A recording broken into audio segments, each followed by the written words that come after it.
That development has yet to occur in Islam. Will it occur? Will it not occur? Who's to say? But the fact of the matter is, at this time, the political and the religious, insofar as Islam is concerned, is intimately related.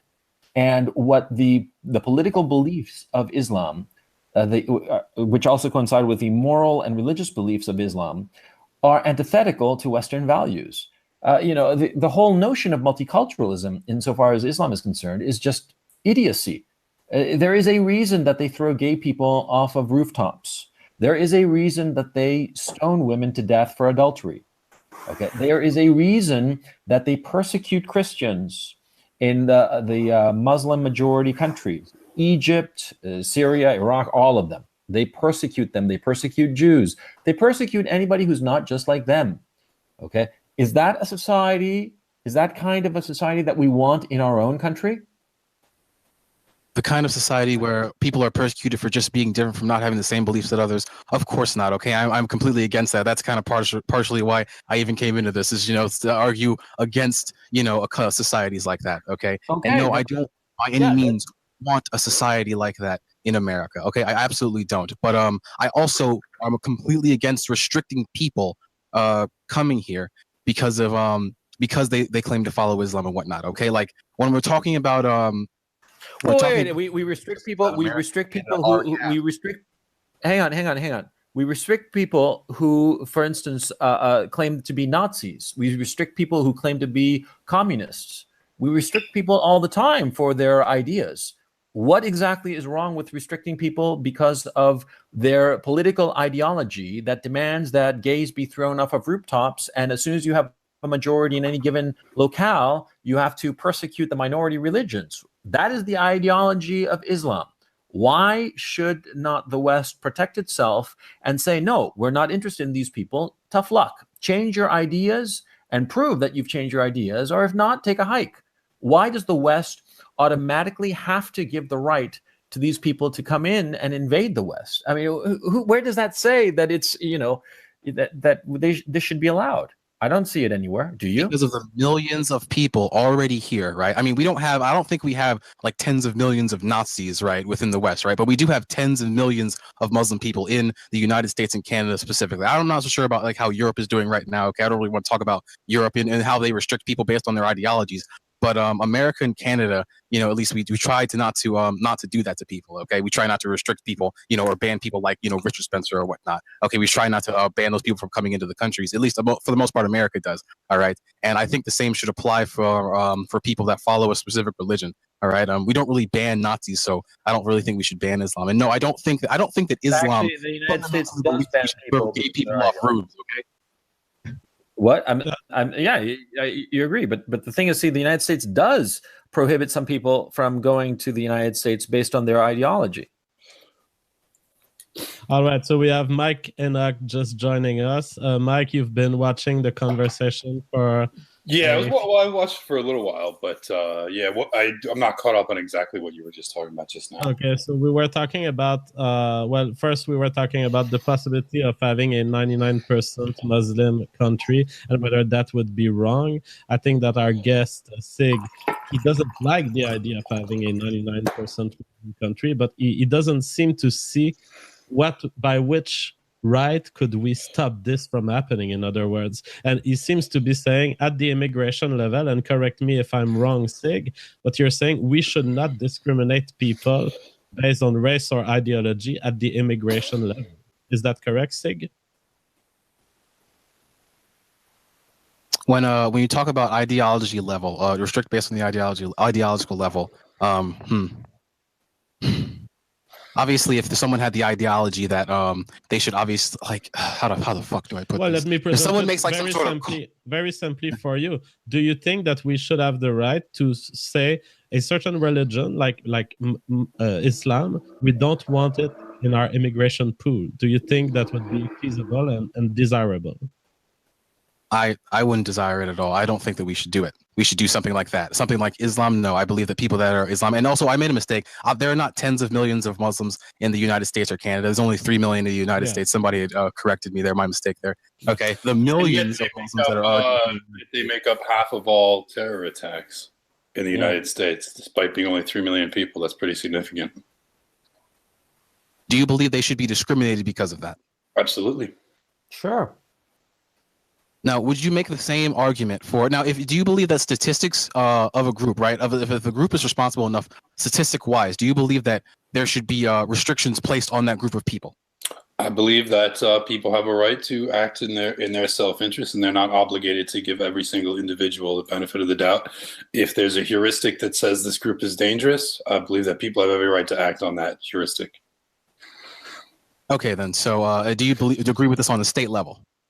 Yeah, absolutely. I don't see. The thing is that I don't see the idea. What I would. I mean, is there any basis on which you believe that the state should be able to restrict people from entering, immigrating, naturalizing, whatever?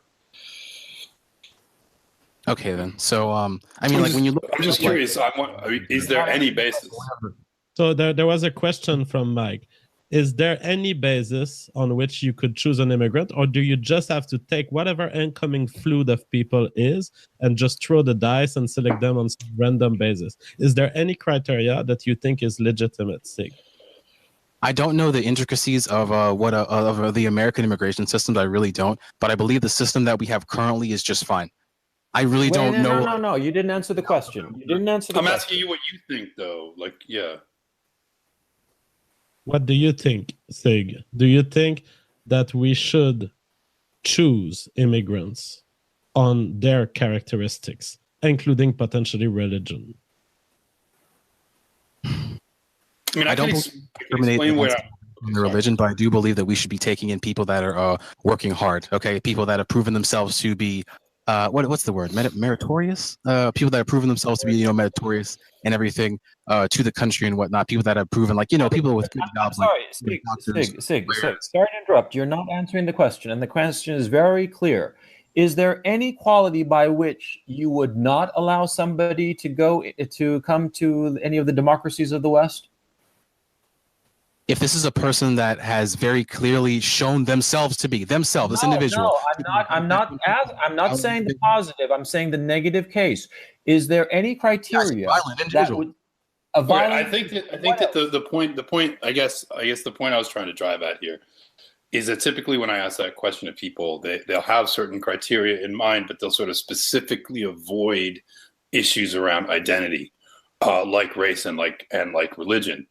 And I believe that, now I could be wrong, my belief is that this is a product of social conditioning. I think that the natural state of a nation, the natural form of a nation, of a group of people, is specifically based around things like ethnic, racial, and religious identity, and that nations have every right to form themselves around those things. And that in the modern West, we are subject to a great deal of social conditioning, and I think our friend here is a good example of it, of conditioned responses. You'll notice the hesitation, the way he kind of beats around the bush, the way he edges around his words to avoid talking about identity-related topics. That's because we have been conditioned that way. And I think that's just a very odd and unnatural way for us to talk about nations and groups of people. And I think it's very specific when it applies to whites, because you'll notice that issues of group identity and dynamics are not necessarily avoided when talking about non-white people. So people understand, like, oh, these immigrants, but in the United States, immigrant is basically synonymous in the vernacular with an Hispanic person. It really, like, whether you like that or not, that's how it's understood in the popular consciousness. So when you talk about immigrants' rights, and these groups are organized very specifically around race and linguistic groups, and they're very specifically anti-white in their orientation politically. And I don't see that white people should be left out of this discussion of group interests. That we are human, we have a group interest, and we have a right to defend that. That's how I see it. When you're talking about white people as a group, they have a right to defend that. How do you believe that what do you believe should be done to help white interests within the United States? I believe that white people have very clearly expressed through various actions their desires to, one, be separate, generally speaking, from people of color, and to retain a limited government, lower taxes, small intrusive government, freedom of religion, freedom of speech. I believe that these are cultural artifacts of a white country, and that these are being undermined by the multicultural project. Therefore, I believe white people have a right to restrict immigration and to begin to reverse the process of non-white immigration into the United States.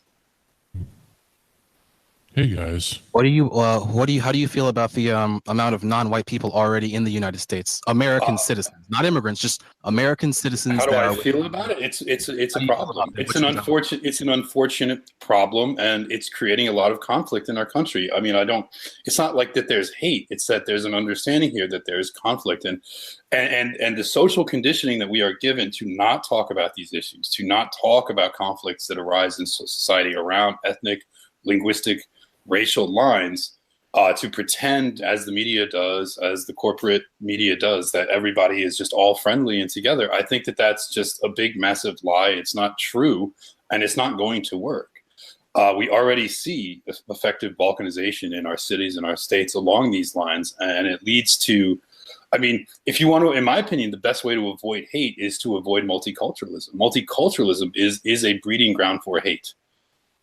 And I don't think that either white people or any other people should be subjected to it. I grew up in a multicultural, multiracial society. I'm sure that's very good for you. That's not a representative example. Okay, guys, we're gonna hear Sig, and then we're gonna hear Mike's response.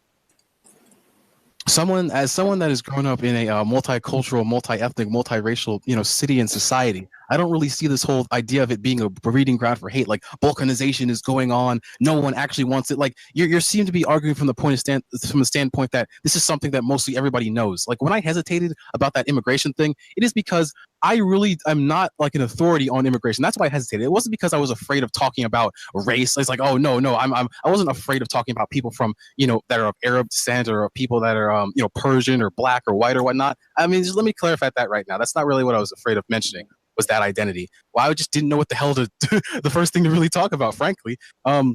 Second off, about multiculturalism being a breeding ground for hate. This is just not something that I've seen in my life, and this is not something that you can see within America here. I mean, you believe that like everybody here just wants to focus on their in-group and stuff, and that no one really cares for the other sorts of people and whatnot. I mean, I think that's not really actually how I'm framing this. First of all, if you're saying that it's not a breeding ground for hate, you don't believe that racial and ethnic tensions in the United States are rising right now?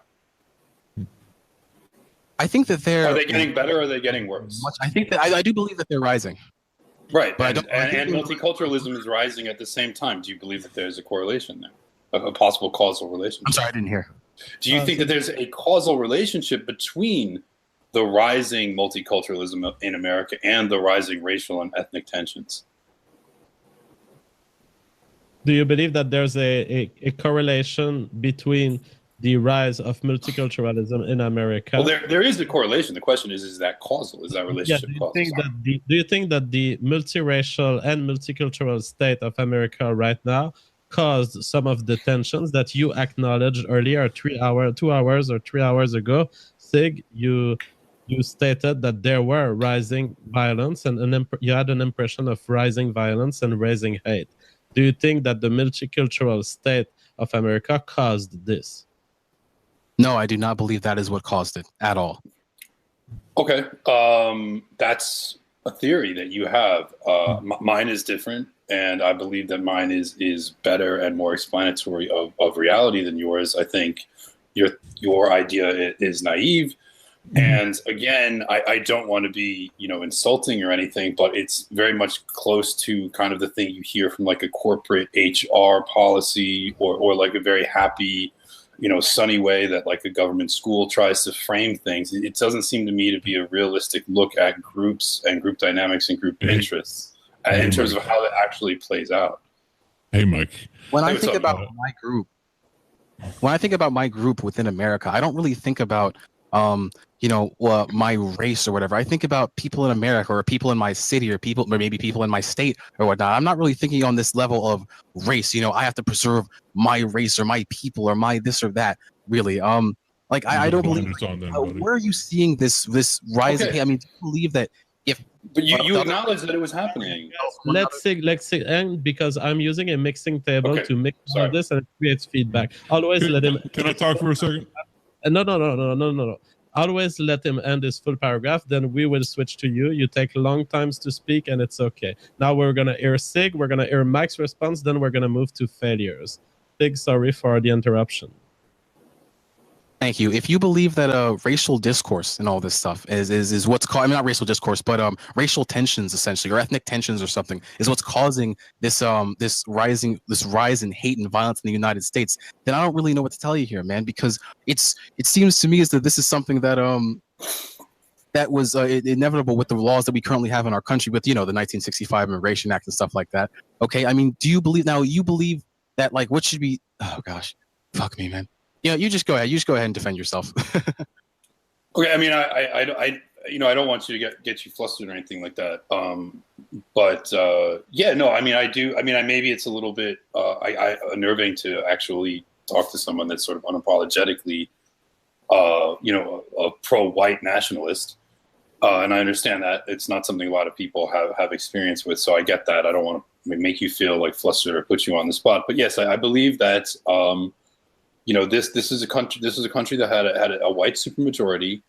That was changed by law in 1965, an unpopular law, a law that would not have passed if it had faced a popular referendum. Was sort of browbeaten, you know, pushed through the Senate through various interest groups and things like that. And I don't believe that the white majority would have gone for that, and I don't think that they would be obligated to have gone for that. And I don't think there's any moral obligation for them to have opened the borders to people of all races and cultures. And frankly, I mean, I don't really know how to respond to the idea that there isn't this ethnic tension, because we have many groups that organize along racial and ethnic lines for their benefit in the United States right now, and this is a path that is cut off for whites. Until recently, I think white people have started to realize this, particularly with the headlines and the stories coming out that we will in fact become a plurality. We will become less than a majority within a generation, and I think that you're going to just see white racial activism as a result of that. It's not something that can be avoided. And if white racial activism is the only activism that's sort of suppressed by the system, that's going to be a real problem. And I don't see it as avoidable that this is what would happen. And I don't see why it would be desirable to create a nation that's essentially an experiment where you try to make this happen, where you try to make people forget their identity, forget their group interests, forget who they are and where they come from, what they're a part of, and the people that they're like, that you would forget all of this in the name of some kind of really kind of sterile, anodyne civic order that doesn't really motivate or animate anybody, like these kind of American dream, empty kind of rhetoric that doesn't, it's not real. It's like this fake kind of thing that it seems to me, honestly, a lot of it is motivated by just the desire of massive corporations to have unending supplies of labor and markets. So, Failures, you had a point you wanted to add? Well, I was going by what he said, because he said he lived in, you know, a diverse area and that there was none of this tension that you guys talk about.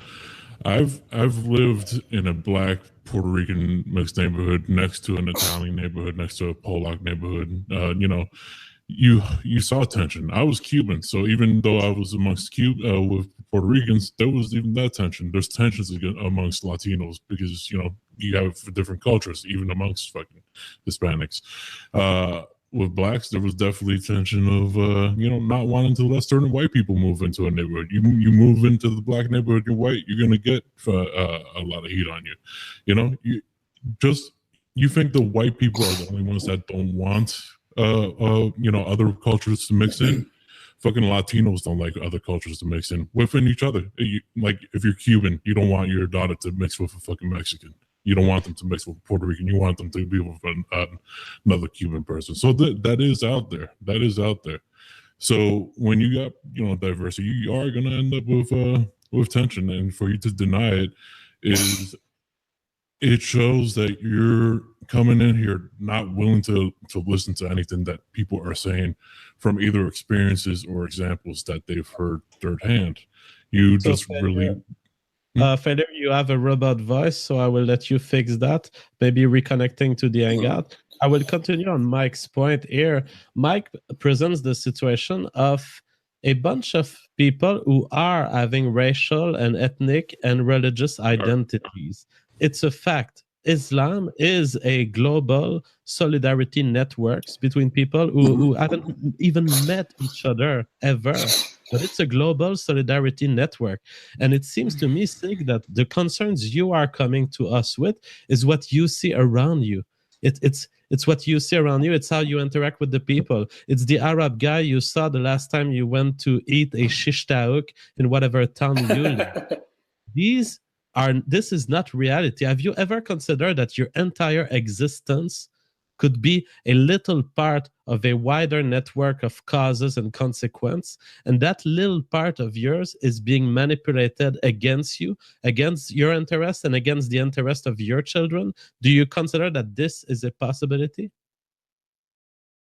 Do I consider this that I'm being manipulated? Well, no. I mean, I'm making these choices of my own, volition, of my own free will and such. I mean, I don't believe that there's some things inherently going on that are, hurting me or whatever, that are hurting me or my people or my culture or whatnot. I mean, like, as like, I know this is a cliche thing to say, but as an African American, as a Black American and whatnot, I really don't think that there's this inherent thing creeping up to try to destroy me or my family or my children's children or my children's children's children. I don't really think that's something that is trying to happen, that this is trying to be destroyed and whatnot. But leaving aside the question of even the reality, do you agree that in principle, I could design a world around you so that each of your choice leads you to your own destruction?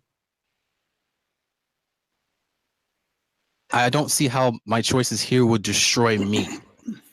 Well, I think that that's kind of a weird, maybe a weird example. I think the sort of point is that, like, your anecdotal experiences aren't necessarily indicative of the greater whole or what's going on. Wait, Mike, just fill Jamaica with Chinese people.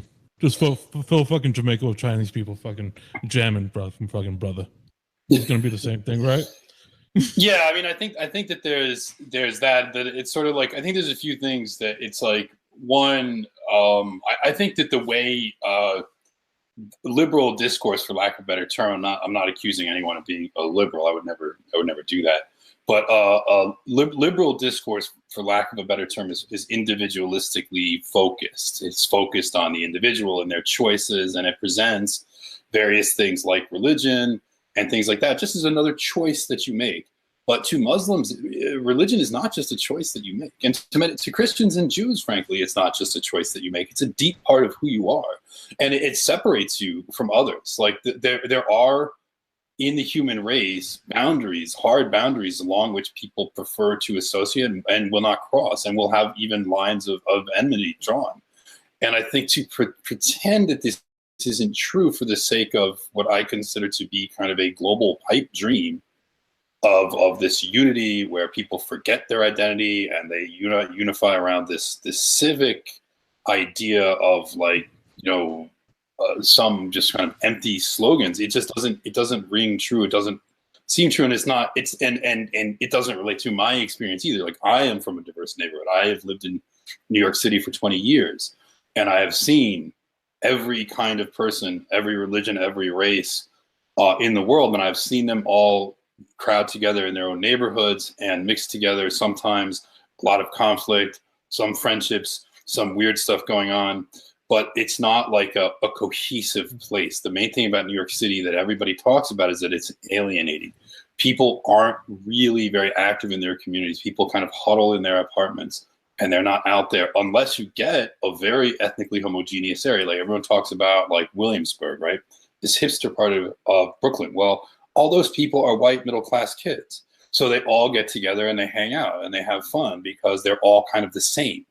And people make fun of them, and rightly so, but they are still the same, which is why they actually have like kind of a quasi community there. And that's the same in other parts of the city as well. But in places where you don't have that, it's just alienation. It's just atomization, isolation. And there's no reason why people should live like that. And ultimately, I think that will be what diversity, multiculturalism brings us. It will bring us a world of total social isolation, atomization, where nobody really has a fulfilling life anymore. And I think that's very sad. I have a question for you. Sure. In this place where in an ideal world to you, right? In your ideal world where everyone gets to go live in a homogenous, society, and things will just sort of, function well, as intended, and whatnot. In your point of view, what would happen to people like me, like African Americans, exactly? I mean, that's up to you. I see. I don't. I think part of the problem here is that for a very long time it has been sort of the unspoken assumption that blacks are the responsibility of white people. That white people have a burden, a responsibility to care for the people of color of the world, including and particularly blacks. And I just don't. I don't see your destiny as my burden. Okay, then. Well, why do white people such as yourself have a responsibility to or a burden to take care of people like me? Why? I don't think we do. Yeah. So, oh, you don't think you do? Mike is telling you. Yeah, no, I'm saying I don't think so. With you, Sig, it would be up to you because he wouldn't intervene in your life. And my race is part of my life. Like my race, right? And my genetics and the people that share the genetics like me are all part of my life. We're all the group that needs to look out for each other and look out for ourselves, away from other races and such. Yes. I mean, yeah, you have a very disdainful tone when you say that. Are you like skeptical that members of your race would do that for each other? No, it's just that it's the fact that I just think that this is something that shouldn't really. I feel like the world doesn't need to be like this. I feel like the things don't have to be hateful. You don't have to scorn each other because your neighbor, just because he's a different race or a different religion or follows a specific sort of different code of conduct of you. I don't think that things have to just escalate to violence. Okay. I think that is using, I think, prejudicial language to talk about what I'm talking about, because I'm not talking about. I am saying that, in my opinion, the hatred is caused by the having your neighbor be someone that has a different race, a different code of conduct than you. That is what causes hatred. I don't need to hate. Like, for example, I have no hatred for. Hatred also is a strong word. It's not necessarily hatred. It's just a not connecting on the same level. And on sometimes there is hatred. I'm not denying that it is there. But it wouldn't be there across a border. Good fences make good neighbors. Why would I don't hate people. Like, I don't hate Muslims in the Muslim world. But when I am on a subway car full of people that dress differently than me, that speaking a different language, that smell different, that eat different food, that behave differently in public, invade my personal space, I don't like that. That's a bad experience for me. It's not, and you can call me racist. I mean, that's fine. I'm used to that. But this is an experience that I believe a lot of white people can relate to. There's certain things that are based around people's race, whether they like it or not, that are norms of how they are. And it's certain kinds of things like how you're expected to be. I mean, I've been in places where, I'm the only white person. Yeah, it's a very different kind of an environment. And there's no reason why I should feel bad about that preference and act on that preference. I mean, one of the things that is a part of the long history of racial relationships in the United States is a consistent behavior on the part of whites to continually flee diversity, to continually move away and settle further and further out into the city, another suburb, another planned community, another McMansion, further and further out away from the city center, because you want to escape the diversity. They call it white flight. It's a phenomena. And that to me shows a marked preference on the part of whites to have their own communities, whether they can, and we can't talk about it because there's this huge social stigma attached to being able to talk about it. But it's a manifest preference. Well, what do you think of white trash? What would you think of white trash? That's what they're saying. Oh, what do I think of white? I mean, I don't. Well, really I'm asking Mike. Actually. Poor white people, like people that were white working class. No, I'm actually asking Mike. What do you think? Okay, I was asking Mike. Sorry. Whites like any group have their low end, have their bad people, their low tier people. I don't deny it. I think white people that behave badly and are violent or commit crimes or do a lot of drugs. I think that those people are sort of, not good people, but that's I mean, what are you getting at with the question, I guess? No, it just seems is more of a class thing is the problem rather than race, at least in my eyes. Like, I would disagree with you as far as like, oh, you can't be next to a neighbor that's black because, no, you could have a neighbor that's black. He's a lawyer, and all down the street you got a neighbor who's Asian, happens to be a doctor. You have another one Hispanic that happens to be a cop or something. You have a neighborhood where you have civil people. I don't think that's a problem. I think the problem is when you have cultures that are vastly different. I don't think there's a problem with American diversity. I think it's when you have cultural diversity where you have clash. Yeah, and I see your point, but when that kind of thing that you're talking about, and that kind of thing does exist. There are neighborhoods and communities like that, or sort of like that. And I think what's going on there is that you have kind of a non-representative sample. You have like an elite or a small outlier group of members of those other races that have assimilated to a different culture. So in other words, that black guy that would say live next door to me and he's a lawyer, he's not, according to other blacks, he's not black. You know what I mean? And I'm not the one saying that. I mean, this has been, that guy is, they say he's acting white or something like that. So he's assimilated. And that's fine. He's probably a really nice guy and that's great. But the point is that these are outliers. And when we make rules around outliers, it's not a realistic way of looking at society. So, and increasingly, as I said, in the liberal way of looking at things, the outlier is always who the rule is made around. The exception becomes the rule. You have to always consider the outlier. You have to always worry about the outsider, the person who's not integrated, the person who's not a member of the core group. And I'm saying I think society should be oriented around its core group. And outliers, they exist, but they're not those that we make rules around. And the kind of community you're talking about is also, those tend to be very elite, wealthy communities. And they tend to sort of ignore the problems that come from when you see, lower class blacks and lower class whites in proximity to each other. That's not a good situation. So you can have upper class whites and upper class blacks get along fine to some extent, but then the lower and the middle classes, that they don't get along fine. There's problems there, and so that's not fair.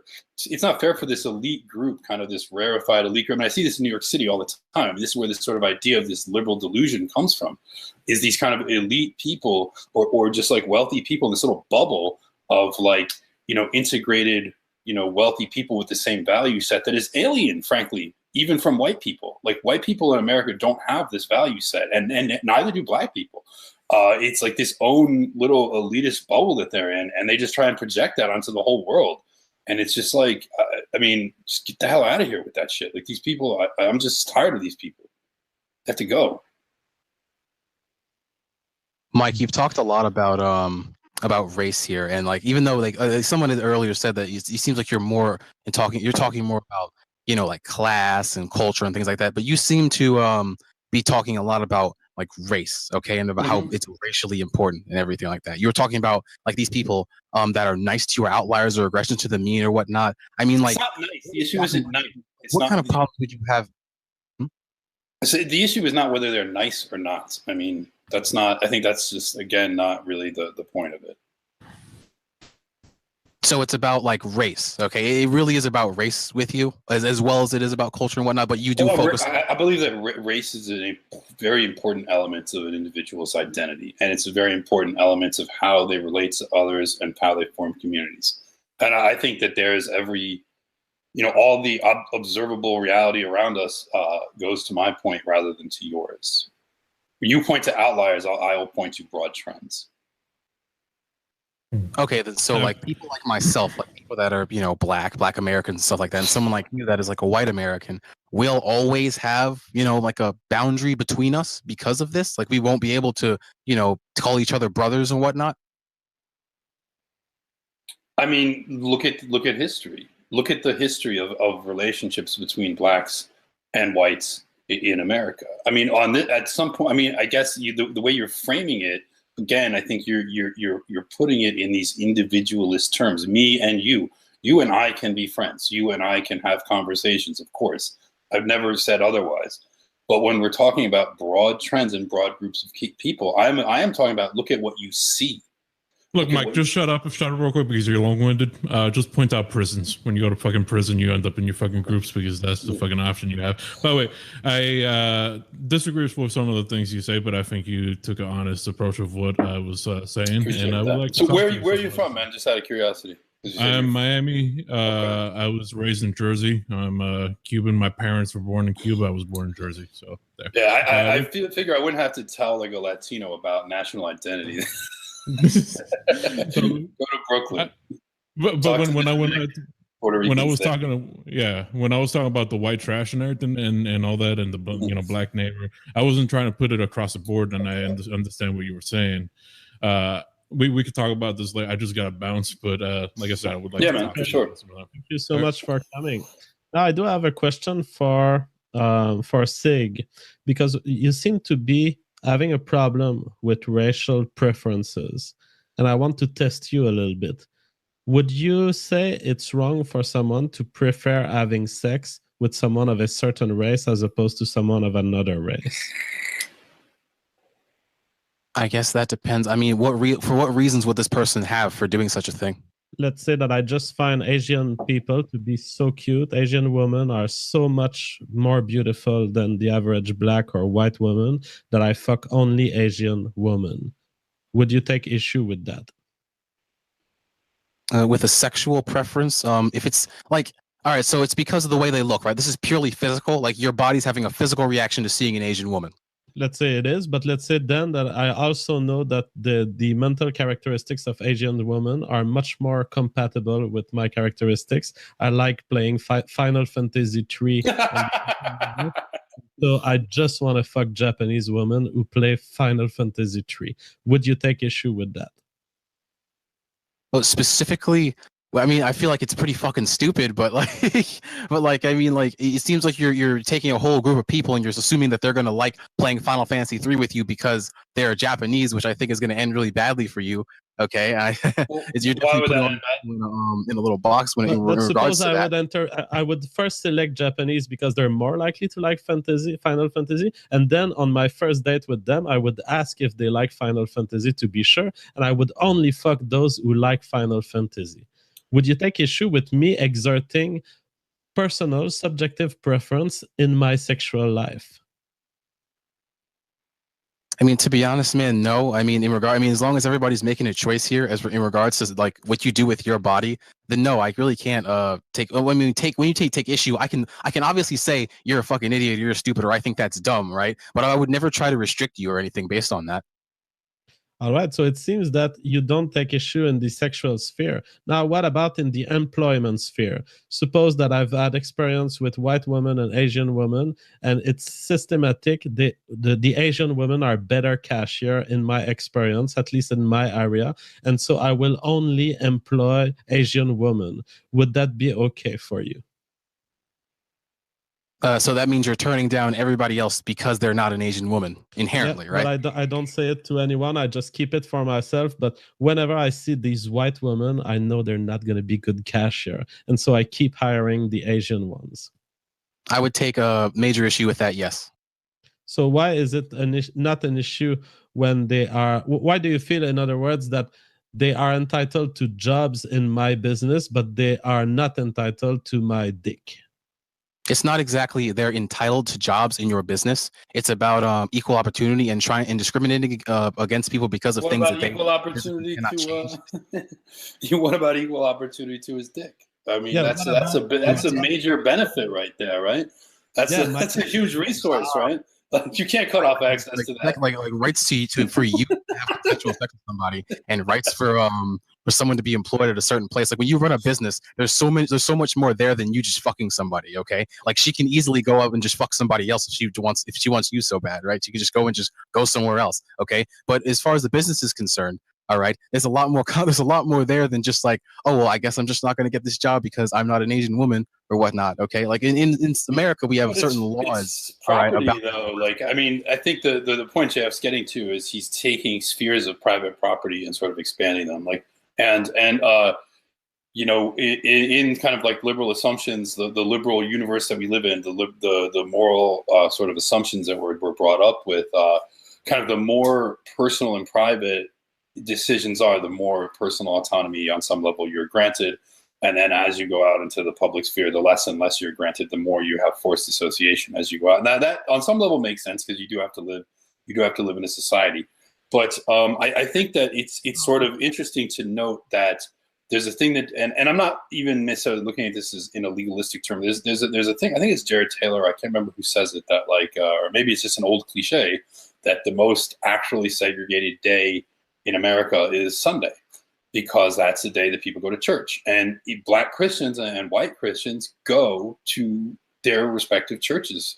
You know, that's how it's been for a very long time, and that's another thing that's like a deeply personal issue. So it's religion, it's sex, and on those issues, people tend to not care about discrimination, or there's kind of no mechanism for state enforcement of it. Now, if there was no First Amendment, I wonder what the government would be doing about forced integration of churches. I wouldn't be surprised if they were doing it.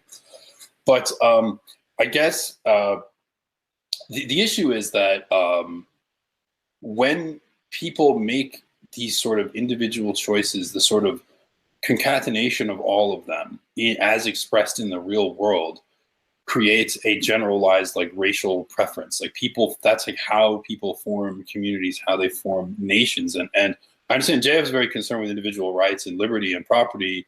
And I'm concerned with like the idea of a nation as a whole. And I think those things dovetail with each other when you're talking about white nations. But I don't know about others. Anyway. I want to specify my point here. My point was simply that if you allow people to dispose of their own body and their own money the way they want, you might have a convergence of, you might have a convergent behavior of societies where they decide to segregate.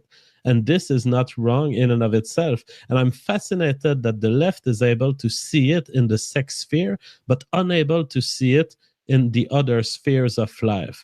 And I'm so glad that we got to that question, because I wanna wreck Sig's brain here with one question. What about prostitution? Can a prostitute racially discriminate between her clients?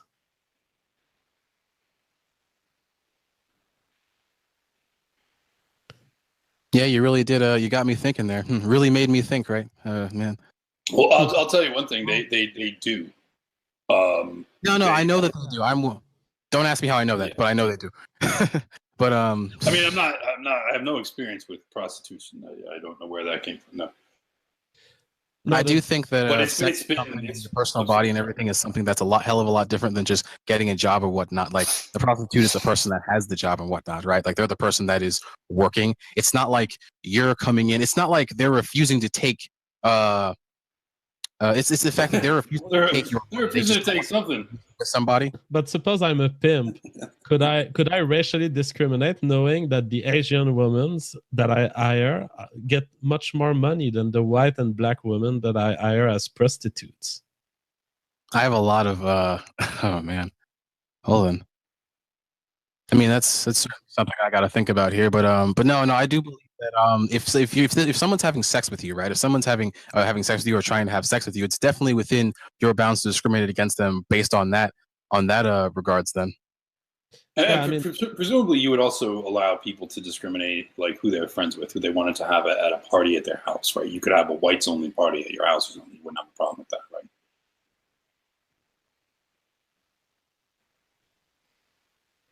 So, like someone at a party, you said?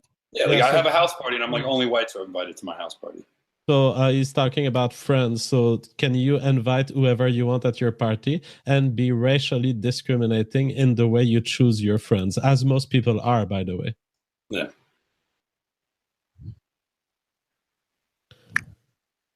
I mean, like if people want to choose who they personally deal with in their personal lives, then that's up to them. Okay, but when you extend it to things like to like jobs and things like that, and job security and stuff like that, then that's a different question. Okay, if you're owning a company, then you are in a way like doing something within the public sphere. Okay, and the more time, like someone said earlier, the more times you're in the public sphere, the more times that the public exerts its power and pressure in the state and stuff like that, and the people around you exert their power over you. You know, that these are the sorts of things that kind of, you know, build communities and whatnot that you guys seem to really like to talk about here. Okay, but when you're talking about personal, like your body and your preferences and whatnot, I mean, like that's ultimately up to you, right? When you're talking about your personal body and stuff like that. So as far as your prostitution argument, things like that, I mean, yeah, of course. I mean, yes, they should be able to do so. I mean, they shouldn't be forced to have sex with someone they don't want to have sex with. Okay, I believe that's completely wrong.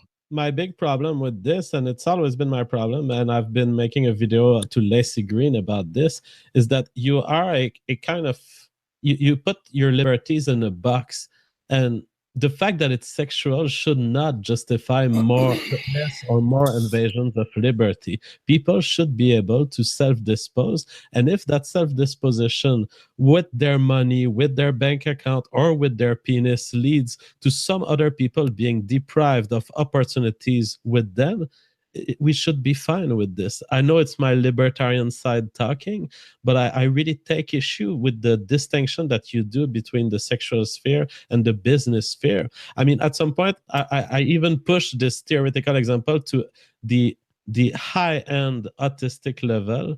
Now, this is an example that is shocking, but I actually think it's relevant. So you're saying that we should be that the state should invade on choice in business, but it should not invade on choice in the sexual sphere. What if I go to Walmart and I buy a piece of chicken and I just masturbate on it when I come home? Is it now a sexual act, and can I claim an exemption of taxes? Wait, okay. This is some real autistic libertarian stuff. Mike ENOCH is completely blasted up. I remember these arguments. I remember all of these arguments. This is classic libertarian stuff. I remember this stuff. Yeah.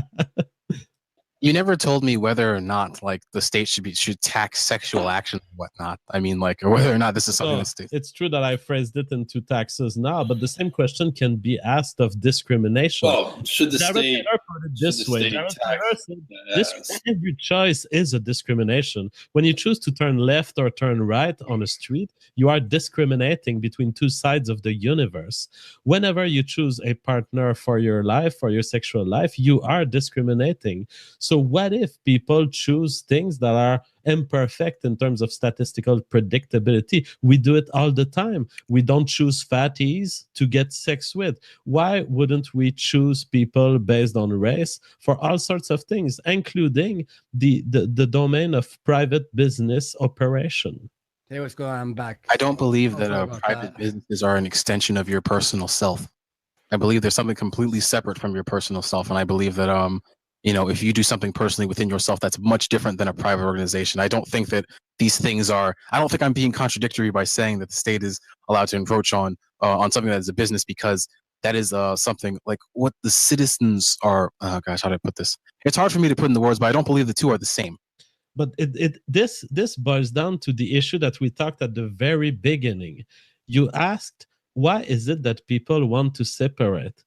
There's people in this country who want to separate because there are people around them who feel entitled to their existence. That's why we want to separate. Hey, Handy, you're back. Yeah, geez, you're still on with this guy, eh? Yeah, sorry about that. Supposed to meet with someone and there was freaking traffic and shit. But how was the conversation? It's going very well. It sounds pretty epic. Mike ENOCH is on. Hey, what's up, Mike ENOCH? What's up, man? How's it going, man? Good to see you, man. Good. Man. So I think that there's places here where I'm getting flashbacks to my old libertarian days and the kind of arguments that are being made. But I think it's also an example of how and why people have this idea that's out there, and it's a clear. I think there's a clear empirical evidence for it that libertarianism, and many of them kind of crossed over into the alt-right.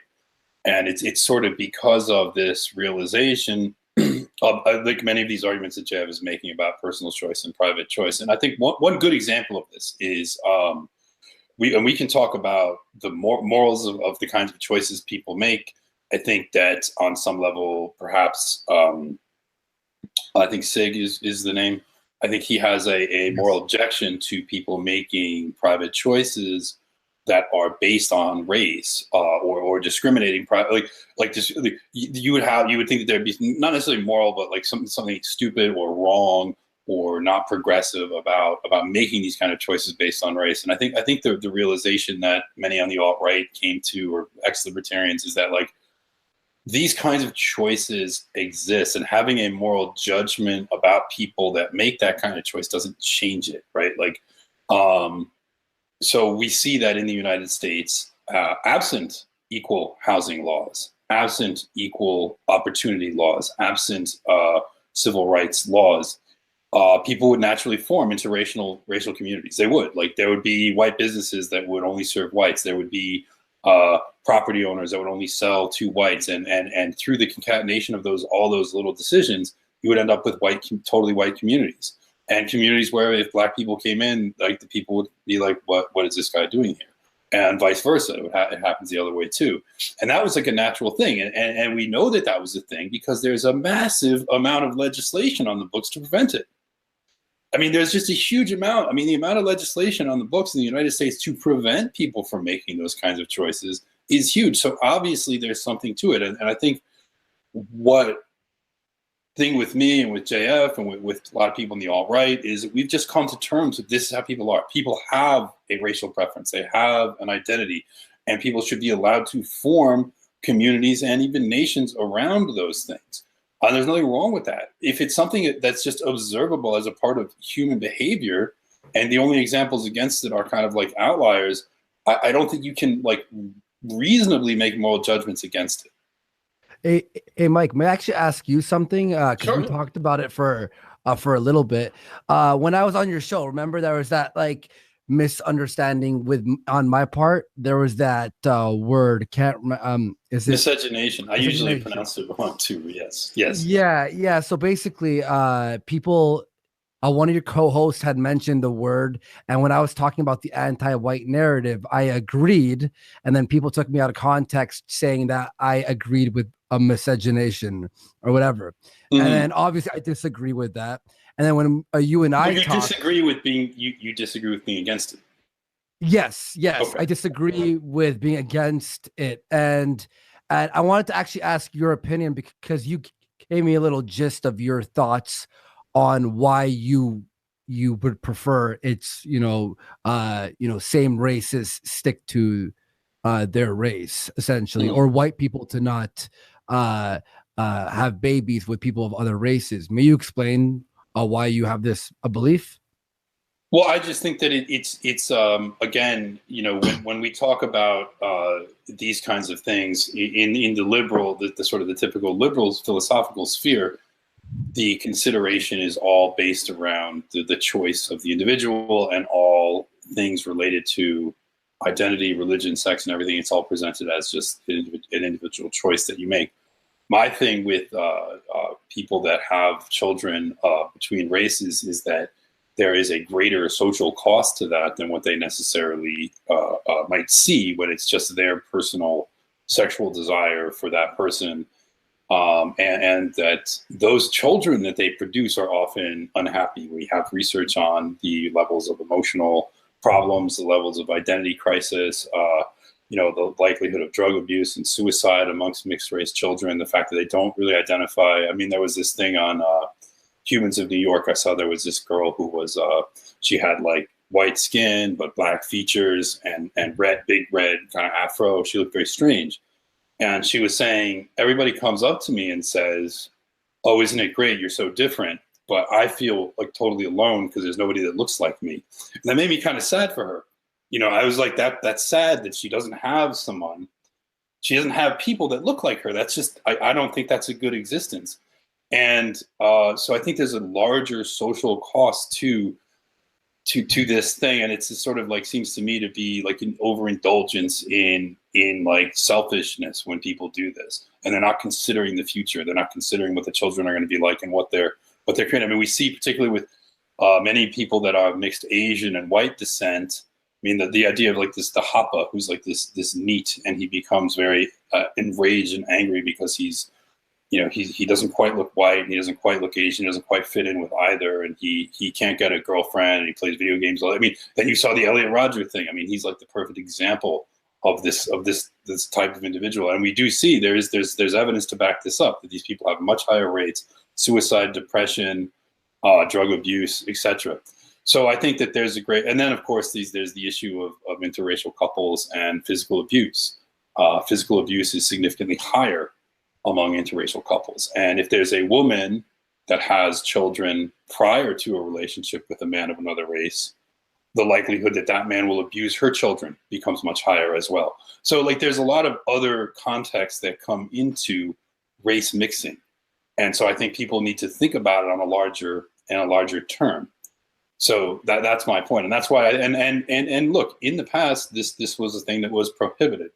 And it's important, I think, when we look back at the past and how our ancestors did things, to not just morally judge them by our moral standards today, to try and understand, why did they do that?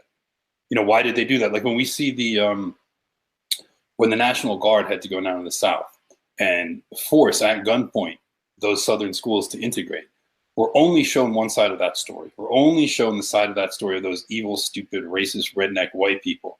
But you know what? Go to a school in a black part of the United States. Go to a school in a black neighborhood in Newark, New Jersey, Gary, Indiana, Detroit. Go to a black school, and maybe you understand why those white people did that. May I just say, yeah, I know people in the chat were making fun of me. I fucked up again. I believe it's okay to race mix. I'm totally down with that. Okay, I did fuck that up twice. We're no IQ, Andy. So no, we it's should, fine. I think everyone gets the point. And yeah, I just want to make the point, like, if Andy's on my show, don't take him out of context. And you're an also, asshole and a liar if you do. And the people that are assholes and liars, maybe you're going to notice certain trends about these people. That's, I'll leave it at that.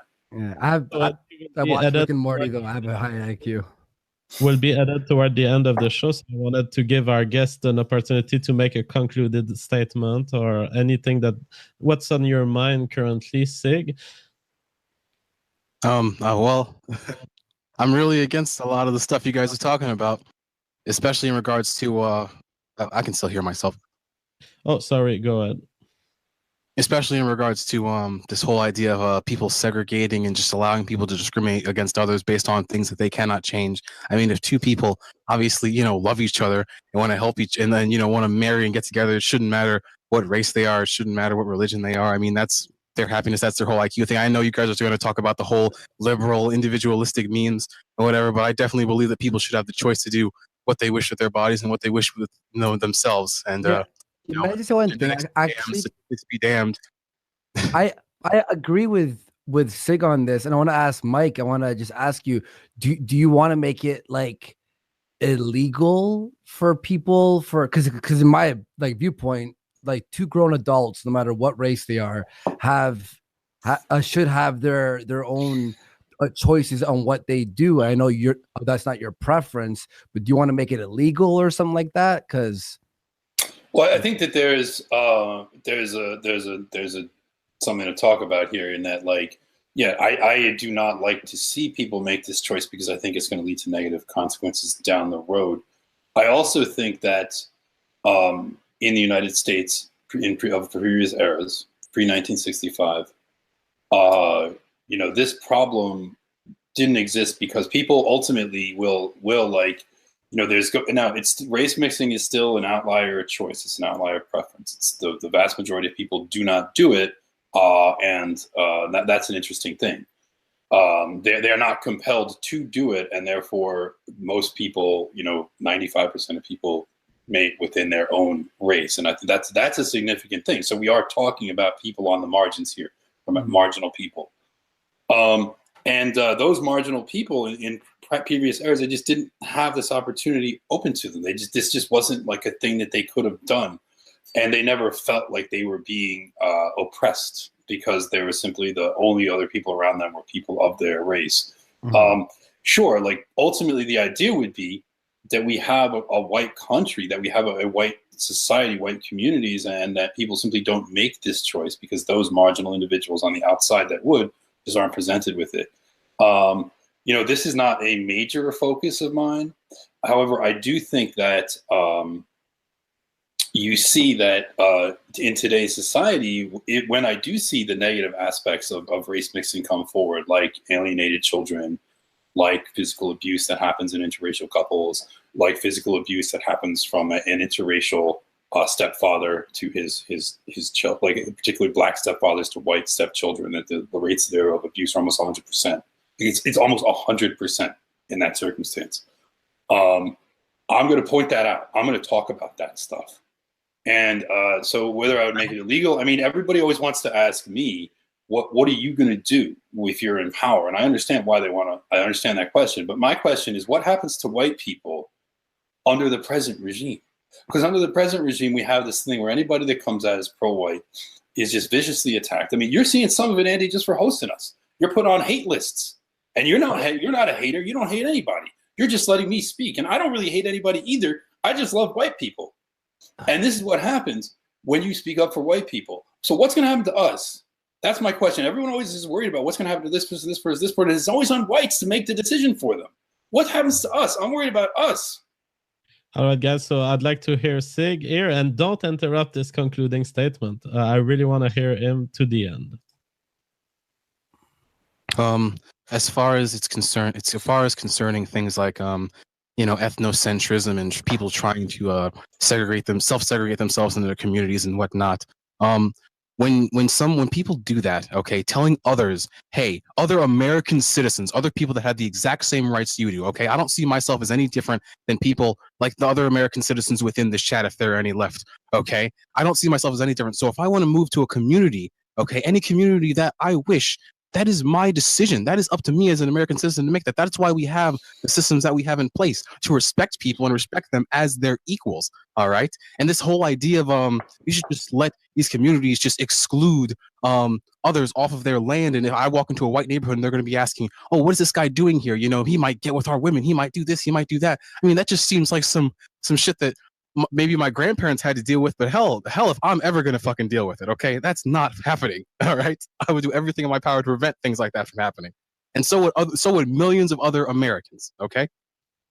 All right, well, I want to say... So what do you think that happens to white people that just go walk around in black neighborhoods? He's not gonna let's talk about that, like, for real, because it's always presented this way, right? It's always presented, oh, poor blacks, people are mean.